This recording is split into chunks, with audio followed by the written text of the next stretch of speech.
How many books have you read this year? And how many books are you planning to read this year? Let's talk about reading and the need for knowledge in this day and age.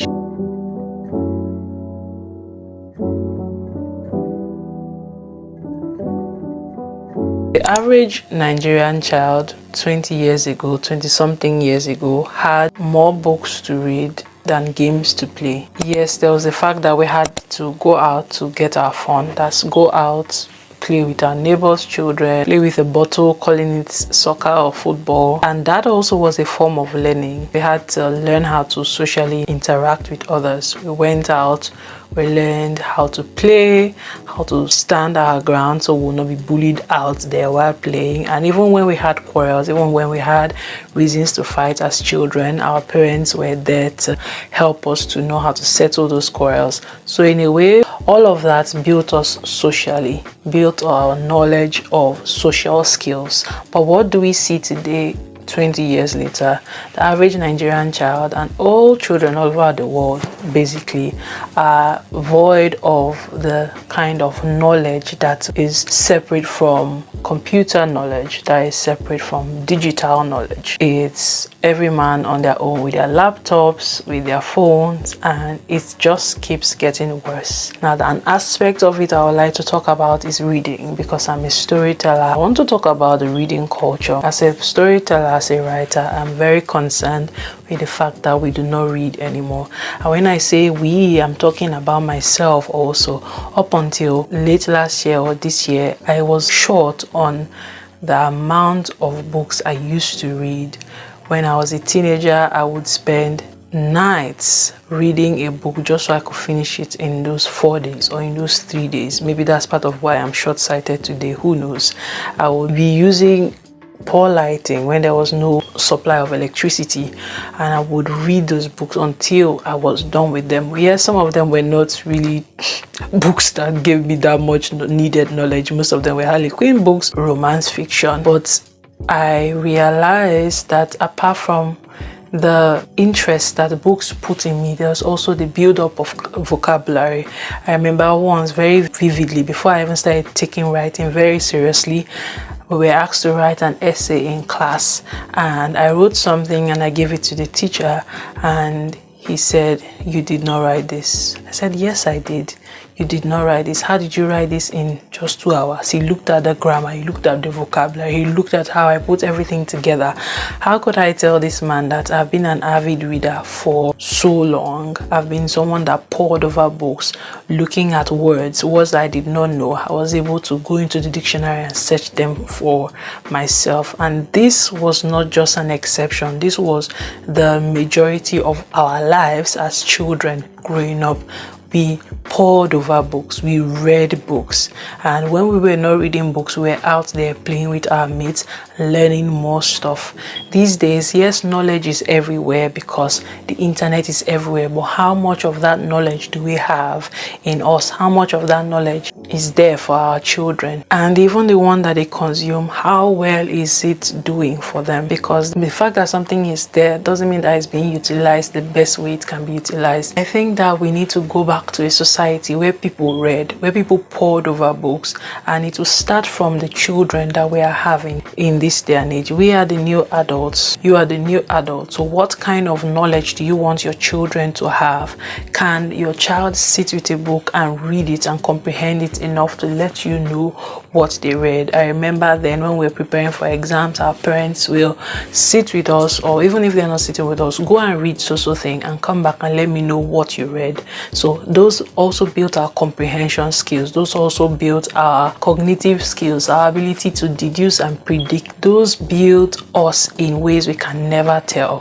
Where we use certain language these days while writing essays, while even chatting on Twitter, while posting. People who did not have the kind of upbringing that many of us Nigerians or Africans had, they're always thinking that we are using AI generated content or we copied this from somewhere. But no, it's the way we were raised to seek out vocabulary in what we're reading and infuse those vocabulary in our everyday words. I'm writing an entire book about this topic, so I would not even want to dive too deeply into how speech and the use of language as English language learners in Africa who have become something of native speakers is viewed for us in this time and in this day, where people who are not from Africa as a continent still wonder why some Africans can speak English. But let's not go into that. That will come out sometime and you will read all my thoughts on that. Let's go back to even us as adults, the reading culture. Many of us do not read, and I was saying earlier that up until last year, the amount of books that I was consuming or reading really went down so drastically. I had to decide to go back to that era where most of my excitement came from reading, where I could sit in a place and the next thing I'll grab is that magazine on the table or that other thing, that brochure somewhere just lying there, and I'll pick it up and I'll read. That interested was I in knowledge. I had to go back to that, and I had to build it up again from fiction that I enjoyed. These days, of course, the fiction I enjoy has matured, has grown away from just the romance books and the smut and all of that. It has metamorphosed more into psychological stories that make me think, stories that make me reason, because that's what I'm now more interested in. And so it helps me want to pick up that book to read. It helps me want to pick up this thing to read. I notice that the excitement is coming back, the reading excitement, and I am so happy for myself, and I would want many that grew up like me to actually go back to that. Let us not allow the pressure of adulthood, the busyness of adulthood, the rigorous existence that adulthood can be, rob us of that joy of learning and knowledge that we used to have as children, that some of us were not happy to have, but our parents instilled in us, and we started discovering for ourselves how important it was. We realize in this day and age, when we speak as Africans, when we speak as Nigerians, how people are surprised by the level of our vocabulary.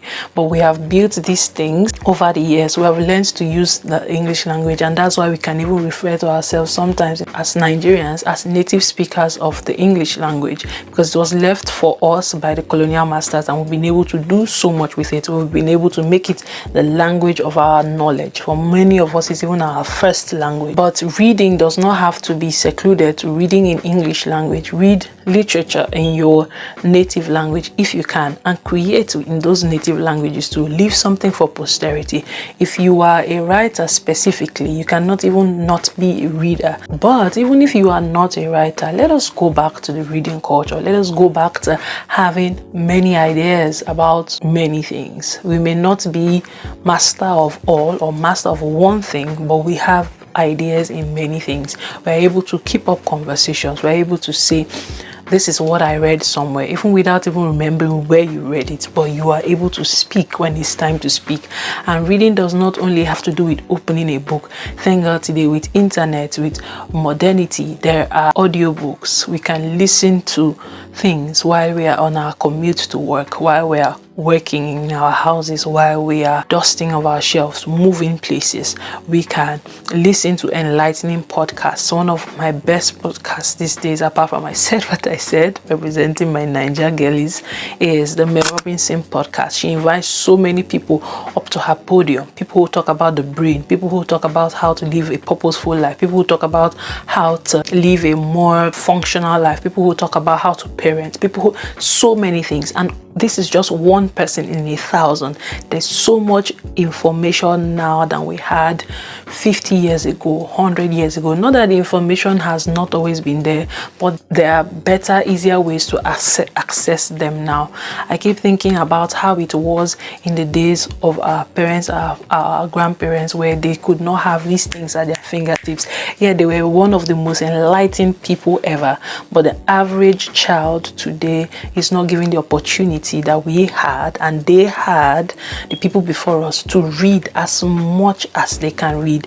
They have more capacity. Their brains can hold more things, but they are not given that much things in form of slowly digested content to receive and to consume. Instead, we have put them in front of laptops, put phones in front of them, and we have allowed their brains get poured into with this amount of knowledge at a fast pace that is not giving the time to slowly be assimilated, slowly be thought about, slowly be comprehended by them. It's just a barrage of things, and that is not really how knowledge should work.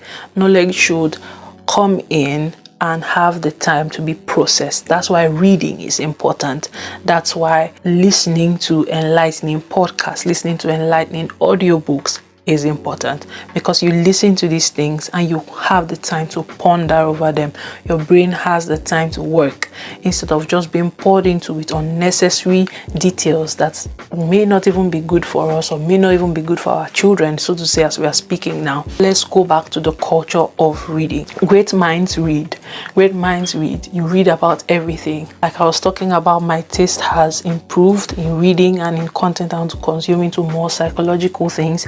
Even in the TikTok videos I watch, there are some kind of videos I scroll past very fast, but there are some kind of videos I stop and listen. Videos that talk about where I am at my present state, what I need to get to the next level. I will always stop at those videos and listen to them and watch them, because that is relevant for where I am. That is relevant for what my brain and my body and my mind needs at this time. And talking from the angle of a writer, I have decided and realized that I have to read certain kind of books now. I have to go back to these very specific kinds of books. I have not started the search for them yet, because I know that when I dive into this aspect of knowledge, it's going to be very deep indeed. It's going to be something that is not rushed through. That's why I'm taking my time, and I can let you in on the secret. I'm going to be reading more about the brain, the psychology, because I see that for the stories I want to write in future, these are very pertinent issues in them. These are very dominant themes. How does the brain work? Why does this person do what they do? Why would this character act like this? Why? So when we ask questions, that's when we can receive answers. And when we ask questions, that's when we can refer the people who have asked questions into these things. So if I want to be a writer and I want to write about people who are very diverse, of course, human nature is very diverse, human nature is very encompassing of a lot of things, I'll have to read about human nature, because I have to bring solutions, so to say, to problems. I have to even understand that there is a problem first of all before I can even bring about a solution. I have to understand before I can create.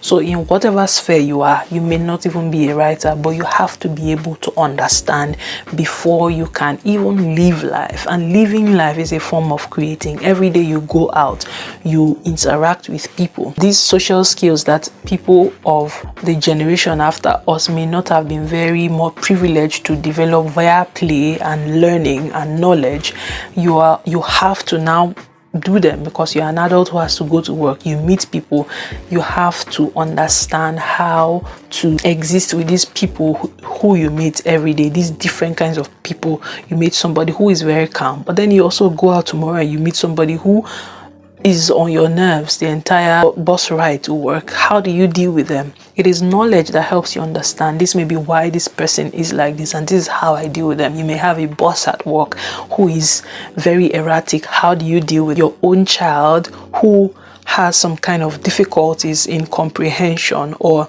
in cognitive abilities? How do you deal with them? How do you even understand what your child may have? I'm sorry to go this direction, but we've heard documentaries of the families of people who have been serial killers, and when they finally sit down with these people and ask them questions about these adults that decided to go start killing people, you see some of them say, oh, there were tendencies, but we didn't understand what they were. Some of them were very cruel to animals, killing rats, drowning dogs, roasting cockroaches, things that were not necessary. So these were patterns, but they could not understand what they were. These days, with modernity and improvement in technology, we have been able to get into the sphere of going ahead to scan the brains of some of these mentally ill people. Some have even gone ahead to start doing brain scans for children who have a pattern of behavior to understand why. And we have seen that the brain work of this individual can be different from this individual, and that difference can make this individual behave in a certain way that this individual will not behave. So knowledge at every sphere of life is very important. That's why reading is always encouraged. Podcast listenings, enlightening podcast listenings, audiobooks, things that stimulate the brain, things that help you to ask the question why. And then if you're lucky, you also have things that answer those questions why. So a why is asked, a why is answered. And that is why knowledge is very important. And for you who is a creative out there like me, you do have to read. You do not even have a choice. When we talk about reading as a general thing for the entire populace, which we must continue to encourage, we also have to understand reading as a lifestyle that must be for a creative. And doesn't matter that you are not a writer, whether as an artist, whether as a curator of events, whatever you are doing that involves humans and human beings, you have to read. You have to understand first. You have to understand where we were, history, for example, to understand where we are now, to understand the people that we are now, and then to be able to even predict what there will be in future, so that we can constantly be ahead of time, constantly be ahead of the game, constantly be ahead of the problems to bring about solutions. And that's how we have a better world. I hope all of this made sense, and please let me know your comments on this thing that I've talked about, the reading culture in our lives today. And again, I asked, how many books have you read this year, and how many books are you planning to read this year? I would like to see your comments. Thank you so much for joining me today. Remember to like, share and subscribe, and I'll see you in my next one. Bye bye.